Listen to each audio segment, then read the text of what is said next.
খারাপ ব্যবহার করো কেন? তুমি তো এমন ছিলে না। বৌদি যখন প্রথম বিয়ে হয়েছে তুমি তার সাথে কত ভালো ব্যবহার করছো, কিন্তু যখনই তার একটা মেয়ে হয়েছে তারপর থেকে তুমি খারাপ ব্যবহার শুরু করছো।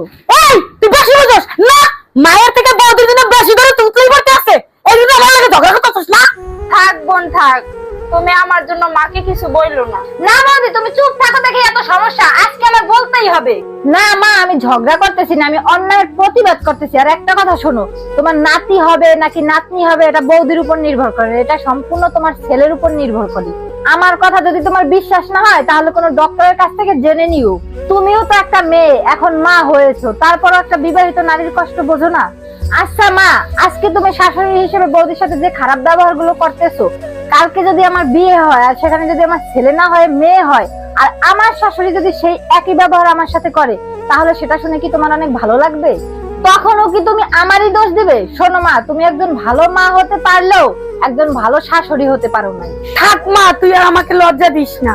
আর বৌমা, তুমি আমারে ক্ষমা করে দাও। আমি একজন শাশুড়ি হয়ে তোমার পাশে কখনো ছিলাম না, আর একজন নারী হয়েও তোমার কষ্টটা বোঝার চেষ্টা করলাম না। কিন্তু আজকে তোমার কথা দিচ্ছি, শাশুড়ি না মা হিসেবে তোমার পাশে থাকবো। আমার নাতি নাতনি যাই হোক কোনো সমস্যা নাই, তোরা যদি সুখী হস আমি খুশি। আজ থেকে আমরা একই পরিবারে মিলেমিশে হাসি খুশিতে থাকবো।